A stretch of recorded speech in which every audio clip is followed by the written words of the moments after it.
हाथ जोड़ करके हम विनम्र निवेदन करते हैं, सप्लीमेंट्री रिजल्ट दीजिए और इन छात्रों को रोड पर से अपने घर हंसी खुशी भेजिए। आप नायक हो, आप मंत्री है, आप नायक हो, आप गार्जियन हो हमारे समाज के। अगर आप ऐसा करोगे तो बाकियों से हम लोग क्या उम्मीद रखेंगे। हाथ जोड़ के अभी भी उनको हम माननीय शिक्षा मंत्री जी आप माननीय है मेरे लिए और रहेंगे। आप कहते हैं ना बेटी बचाओ बेटी पढ़ाओ, तो आज की देख लीजिए आपकी बेटियां आज सड़क पे हैं। जहां से उतना नंबर लाकर नियुक्ति पत्र 9 तारीख को दिया गया, उतना नंबर लाए हैं हम लोग। सर मेरा जूनियर इंग्लिश से है, मैं 71 फीमेल का कट ऑफ गया था और मेरा 71 है भी। वो कैसे बोल सकते हैं कि हम लोगों ने कट ऑफ नहीं पार किया है। नमस्कार, मैं अजीत कुमार, आप देख रहे हैं डिजिटल दस्तक। देखिए लगातार 20 जनवरी से लगातार बीपीएससी टीआरई 3.0 के शिक्षक अभ्यर्थी पटना के गर्दनी बाग में धरना स्थल पर बैठे हुए थे। आज 2 महीना हो गया है, 60 दिन। देखिएगा कि आज से 2 दिन पहले शिक्षा मंत्री महोदय के द्वारा विधानसभा में जो बोला गया उसके लेकर जो छात्र और छात्राएं थे थोड़ा सा हताहत हो गए थे। आज विधानसभा घेराव के लिए गए थे। इन लोगों के साथ देखिएगा कि जो शिक्षक है अंकित सर, द ऑफिसर्स अड्डा के अंकित सर, ये भी इन लोग के साथ थे। आइए सर से जानते हैं कि क्या कारण हुआ कि इनको भी इंस्टीट्यूट छोड़ के छात्रों के साथ सड़क पे आना पड़ा। क्या कारण हुआ सर कि छात्रों के साथ आपको भी आना पड़ा? छात्र जो होते हैं वो इनोसेंट होते हैं, वो समाज में धरना के लिए नहीं बने हैं। उन्हें नहीं पता है कि क्या सही है क्या गलत है। और अगर ऐसे समय में अगर एक शिक्षक नहीं सामने आएगा तो वो मार्गदर्शन उन्हें कौन देगा। वो हो सकता है कि उनका जवान खून है, उबाल आकर के वो किसी गलत राह पर भटक जाए और जिनके कारण उन्हीं को गलत खामियाजा भुगतना पड़े। तो ये सारी चीजें ना हो, इसलिए मैं अंकेश सिंह यहाँ सभी छात्रों के बीच में उनके साथ यहाँ समर्थन के लिए आया। तो सबसे पहला मेरा मुद्दा यही था। दूसरा मुद्दा ये था कि क्यों आए सर आप तो एक शिक्षक हैं, आप इस तरह का अगर आंदोलन को अगर समर्थन दीजिएगा तो मनोबल बढ़ेगा छात्रों का, इन लोग और आंदोलन करेंगे। तो मैं बस एक ही बात पूछना चाहता हूं सारे उन लोगों से जो ये कह रहे हैं कि हम लोग ये ऐसा कर रहे हैं, गलत कर रहे हैं, फलाना कर रहे हैं, ठिकाना कर रहे हैं। मैं बस यही पूछूंगा आखिर क्यों कर रहे हैं। क्या आपने किसी से पूछा, क्या आपने अपने आत्मा से पूछा कि आखिर ये जो महिलाएं हैं जिनके घर में बच्चे हैं छोटे छोटे, इनके हस्बैंड हैं, ये जो पुरुष हैं जो अपने घर पे कितनी सारी जिम्मेदारी है, बूढ़ी माँ का, किसी के पिता नहीं है, अकेले वो जिम्मेदारी उठा रहे हैं। दो घर की जिम्मेवारी उठा रही है। अधिकांश देखिएगा शादीशुदा ही महिला है, दो घर की जिम्मेवारी, दो घर की। और आखिर ऐसी क्या विडंबना हो गई कि ये सड़क पर आ गए। तो बस एक मिस इन्फॉर्मेशन विधानसभा में हमारे शिक्षा मंत्री के तहत जो है दिया गया। उन्होंने ये बोला विधानसभा में कि जो सप्लीमेंट्री वाला मुद्दा है वो कोई मुद्दा ही नहीं है क्योंकि छात्र ने कट ऑफ मार्क्स भी पार नहीं किया, तो ऐसे मुद्दों पर हम लोग चर्चा ही करना व्यर्थ है। अब यहाँ सारे छात्र को तब तक वो 3 महीने से चुपचाप एक पेट रोटी खा करके बैठे हुए थे इस उम्मीद से कि उनके साथ न्याय होगा। लेकिन जब सुनील कुमार जी ने ये बात बोला विधानसभा में, तब उनकी धैर्य जो है बांध वो टूट गई कि नहीं, शांति से कुछ नहीं होने वाला है, हमें खड़ा होना पड़ेगा। और उन्होंने खड़ा हुआ एविडेंस एक्ट के तहत। आप भी संविधान के रक्षक हैं मंत्री महोदय जी, हम लोग भी हैं, हम लोग भी स्टूडेंट हैं, यहाँ छात्रों के भविष्य बनाने वाले ये शिक्षिका है, ये छात्रों के भविष्य बनाते हैं, तो आप इनके साथ तो गलत नहीं कर सकते। ये रिक्शा ठेला वाला तो है नहीं। तो एविडेंस एक्ट के तहत ये सारी महिलाओं के हाथ में, मेरे हाथ में एविडेंस है, प्रूफ है। क्या प्रूफ है? ये प्रूफ ये है जो शिक्षा मंत्री ने बोला कि किसी ने भी कट ऑफ मार्क्स को पार नहीं किया। हर के प्रति अगर आप मिनिमम मार्क्स नहीं पार किया, आप देखिए सभी लोगों ने मिनिमम मार्क्स पार कर चुका है। सभी लोग दिखाइए रिजल्ट, ये एविडेंस है। और कट ऑफ मार्क्स के बराबर है, कट ऑफ के बराबर है और मिनिमम मार्क्स जहाँ से सिलेक्शन हुआ है, जहाँ से उतना नंबर लाकर नियुक्ति पत्र 9 तारीख को दिया गया, उतना नंबर लाए हैं हम लोग। और वो बोलते हैं कि न्यूनतम अहर्ता पास नहीं किया है, तो उनको नॉलेज ये नहीं है कि न्यूनतम अहर्ता रखा कितना गया है।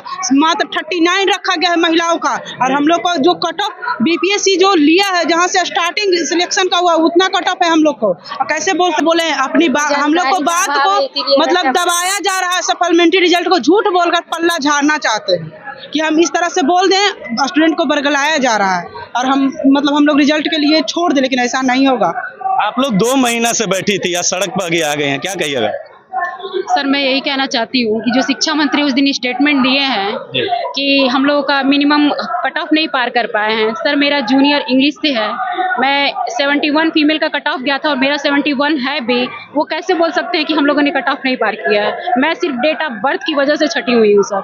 हम लोगों ने भी सपने देखे थे कि हम लोग डीवी कराने जाएंगे, सिलेक्शन लेके बच्चों को अच्छा एजुकेशन देंगे, पढ़ाएंगे, एक आइडियल टीचर बनेंगे। जैसे अंकित सर हैं, TRE 3 में मैंने इन्हीं से पढ़ा था और मैं सोची थी कि रिजल्ट होने के बाद से सर से एक बार जरूर मिलूंगी, सर को धन्यवाद दूंगी, लेकिन आज हम लोग यहाँ रोड पे हैं। ये प्रूफ लेकर सर यहाँ आई हैं। देखिए, ये कहीं ना कहीं लोकतंत्र की हार है, ये कहीं ना कहीं हमारे जो व्यवस्था है उसकी हार है कि छात्र जो एक सुनहरा भविष्य प्रदान करने के लिए दिन रात मेहनत की है, अपने पसीने तक को भूल गए और कोई नहीं समाज में पूछता है कि तुमने कितने रात जगे, कितने दिन जगे, बस पूछता है होलो कि ना होलो रिजल्ट, और बस वही होलो के लिए इन लोग दिन रात मेहनत करते हैं। और आज जब इन्होंने उस कैटेगरी को छुआ है कि इनका रिजल्ट हो सकता है, केवल डेट ऑफ बर्थ के लिए आप इनको सेलेक्ट नहीं कर रहे हो, ये गलत बात है। इनके ईमानदारी और मेहनत पर एक करारा थप्पड़ है जो आप समाज के लोगों को दे रहे हैं। तो प्लीज हाथ जोड़ करके हम विनम्र निवेदन करते हैं, सप्लीमेंट्री रिजल्ट दीजिए और इन छात्रों को रोड पर से अपने घर हंसी खुशी भेजिए। आप नायक हो, आप मंत्री है, आप नायक हो, आप गार्जियन हो हमारे समाज के। अगर आप ऐसा करोगे तो बाकियों से हम लोग क्या उम्मीद रखेंगे। तो मैं हाथ जोड़ करके नीतीश सरकार और पूरे जदयू और एनडीए भाजपा सरकार, जो भी सरकार है भैया, सबसे हाथ जोड़ करके निवेदन करते हैं कि आप ही लोग माए बाप हैं, आप ही लोग राष्ट्रतंत्र चला रहे हैं, लोकतंत्र चला रहे हैं। कृपया करके इन छात्रों का साथ दीजिए, बढ़ करके एक बड़े गार्जियन के तौर पे आइए, बोलिए कि तुम्हारा प्रॉब्लम क्या है, देखिए, और अगर आपको एविडेंस गलत लगता है तो फैसला मत दीजिए, लेकिन अगर एविडेंस है तो कृपया इन्हें सप्लीमेंट्री रिजल्ट दे दीजिए। और मुझे विश्वास है कि मेरे छात्र गलत नहीं है, ये सही है, और इसीलिए मैं यहाँ खड़ा हूँ। सप्लीमेंट्री रिजल्ट मिलना ही चाहिए और मिलना ही। देखिए, ये लोग जो छात्रों के साथ आप थे, आपके आंख में आंसू भी देखा गया, ऐसा क्यों? देखिए, ये आंसू तो बोल कर नहीं निकलते हैं। एक लड़का है, उसका बेटा को बोन मैरो इशू है। जब जैसे ही मैं आया, वो रोते रोते मेरा पैर पकड़ लिया कि सर हमारे साथ ये हो रहा है। देखिए, मैं इनसे हम मिले, इनके आंखों में आंसू, इनके आंख में आंसू, इनके इधर दिखाइए, ये सभी महिलाओं के उसमें आंख में आंसू थे। अब आप बताइए कि वो पत्थर दिल ही होगा ना जिसके आंख में आंसू नहीं होंगे। आंख में आंसू लेकर क्यों यहाँ खड़े हैं? बस 2 महीने के चलते हम झटे हैं सर, 2 महीने के चलते। अब मेरा कोई कसूर नहीं है, हम पास भी हैं, सिर्फ मेरा बस 11 से उठाए हैं। अब मेरा शिक्षा मंत्री महोदय का कहना है कि आप लोग मिनिमम कट ऑफ पास नहीं कर पाए हैं। हाँ, बस वो 20 सदन में वो झूठ बोले हैं, हम लोग वैसा नहीं है, समझ, हम लोग पास हैं। हम लोग बस यही मांग करते हैं कि हम लोग बेटियों को न्याय दीजिए। हम लोग सप्लीमेंट्री मांग कर रहे हैं, हम लोग देखे खुशी खुशी घर भेजिए, अगर नहीं भेजेंगे तो गर्दनी बांध हम लोग रहेंगे। 2 महीना से यहाँ थी, शांतिपूर्वक बैठी थी, आज सदन जाने का निर्णय कैसे हो गया? सदन जाने का निर्णय हम लोग इसीलिए लिए कि जब शिक्षा मंत्री हैं, भरे सदन में झूठ बोल रहे हैं कि न्यूनतम अर्हता पास नहीं किए हैं। वो अपने बात से बचने के लिए सिर्फ झूठ बोल रहे हैं कि न्यूनतम अर्हता पास नहीं किया। आप ये दिखाइए, फीमेल के लिए बनाया गया है 39, क्या आप मेरा 39 मार्क्स है या उससे कम है? और शिक्षा मंत्री जी, हम यही कहना चाहेंगे, उनसे हाथ जोड़ के अभी भी उनको हम, माननीय शिक्षा मंत्री जी, आप माननीय हैं मेरे लिए और रहेंगे। और मैं कहूँगी कि आप एक शिक्षा मंत्री हैं, अपने पोस्ट पे एक गार्जियन के तौर पे भी हैं। हम लोग देखिए, यहाँ जितने भी सारे भाई बहन हैं, सब पे ध्यान दीजिए और झूठ नहीं बोलिए। जब आप शिक्षा मंत्री होके झूठ बोलेंगे तो फिर हम लोग आगे आपसे क्या उम्मीद रखेंगे?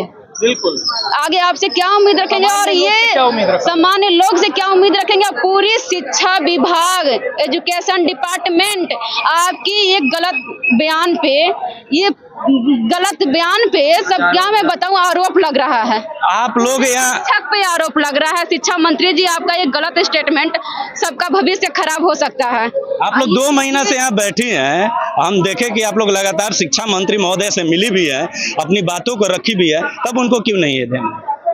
जब उनके सामने हम बातों को रखे तो वो बोले कि बीपीएससी, हम लोग बोले कि बीपीएससी एक नोटिस निकाल दी है।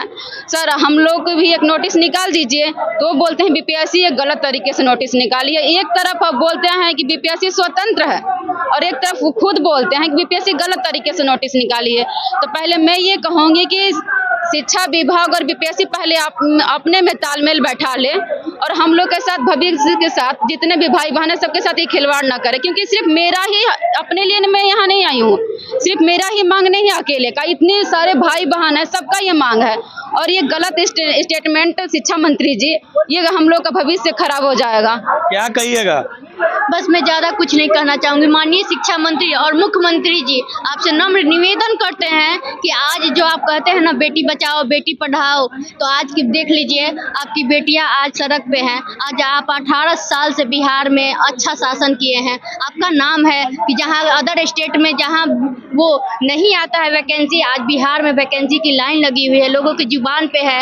लेकिन महोदय कहीं ना कहीं पीठ पीछे हम लोग के साथ गलत किया जा रहा है। इसलिए सीएम महोदय आपसे नम्र निवेदन करते हैं, इस 24 घंटा के समय में 24 मिनट का समय निकालकर शिक्षा मंत्री के साथ इस पे मुद्दे पे बात कीजिए और बात करके हम लोग के इस पे जो सदन में शिक्षा मंत्री झूठ बोले हैं कि कैंडिडेट न्यूनतम अर्हता पास नहीं किए हैं, लेकिन आपको दिखा देना चाहते हैं कि हमारे सब्जेक्ट से ना कटअप जो लोग गांधी मैदान में जो नियुक्ति पत्र लिए हैं वो नियुक्ति पत्र का अधिकारी हम भी थे, लेकिन आज ना मिलने की वजह से नियुक्ति पत्र रोड पर है। समय आ गया है कि मंत्री महोदय और माननीय मुख्यमंत्री को अपने वादों के अनुसार, जिस तरह से वो वादा करते हैं कि सबसे ज्यादा महिलाओं को बिहार देख रहा है और महिलाओं के लिए कर रहा है, तो जिस तरह के वो बड़े बड़े नारे दिए हैं और बिल्कुल उस पर काम भी हुआ है, मातृवंदना योजना हो या बेटी बचाओ बेटी पढ़ाओ योजना हो, बहुत सारी ऐसी योजनाएं जो महिलाओं के लिए है। तो आज फिर से जो है गाज गिरी है हमारी महिलाओं पर, हमारे छात्रों पर, और ये कोई छात्र अब नहीं रहे, ये शिक्षक है। बस आपके मोहर की इंतजार है, क्योंकि इन्होंने वो दुविधा पार कर दिया है जो एक बीपीएससी के द्वारा दिया गया था। सबको इन्होंने पार करते हुए अपना रिजल्ट लाया है। बस कि कोई डेट ऑफ बर्थ 1 महीना 1 दिन 5 दिन के कारण इनका सिलेक्शन नहीं हुआ है। कृपया करके रहम दिल दिखाएं, बड़प्पन दिखाएं, और कहते हैं कि सरकार जो होता है वो हमारे लोगों के गार्जियन होते हैं, तो एक गार्जियन का फर्ज अपनाएं और गार्जियन के फर्ज के तहत सभी लोगों को सप्लीमेंट्री रिजल्ट दिलाए। बस हाथ जोड़ करके ही निवेदन। ये अंतिम सवाल होगा सर कि ये लगभग 2 महीना से आप छात्रों के साथ रहे हैं, क्या लगता है कि अभी भी ये लास्ट समय में अंकित सर छात्रों और छात्राओं के साथ रहेंगे? देखिए, अंकेश सर पहले दिन से थे और आप पूछ सकते हैं हर एक छात्र, क्योंकि अंकेश सर सही और गलत का पहले परिभाषा देते हैं। अभी मैं बैठा भी हुआ था, मैं सभी लोगों को सही बात भी बताया कि अगर आप बल का प्रयोग करोगे तो सामने वाला आप पर बल का प्रयोग करेगा, और मेरा एक भी छात्र अगर चोटिल होता है तो कहीं ना कहीं शिक्षक पे भी बहुत बड़ी जिम्मेदारी होती है कि कहीं ना कहीं उनके मार्गदर्शन में कमी रह गई हो जिसके कारण से वो चोटिल हुए। तो मैं ऐसा कोई भी पाठ नहीं पढ़ाऊंगा, जीवन हो या पढ़ाई हो, जहां मेरे छात्र को चोट लगे। हाँ, लेकिन न्याय होता है और न्याय की हमेशा जीत होनी चाहिए, और न्याय यही कहता है कि सप्लीमेंट्री रिजल्ट के ये हकदार हैं और इन्हें सप्लीमेंट्री रिजल्ट मिलनी चाहिए। उसके लिए हम लोग को जो करना पड़ेगा करेंगे, शुरू से अंत तक अभी थे हैं और रहेंगे, और इन लोग को सप्लीमेंट्री रिजल्ट दिलवाएंगे। द ऑफिसर्स अड्डा के शिक्षक थे अंकेश, और बीपीएससी टीआरई 3.0 के जितने भी शिक्षा का अभ्यर्थी हैं जो सप्लीमेंट्री रिजल्ट को मांग को लेकर गर्दनी बाग में आए हुए हैं, ये पूरी बात आप सुने, ये पूरी बात कैसी लगी आप अपनी प्रतिक्रिया कमेंट बॉक्स में दें। धन्यवाद।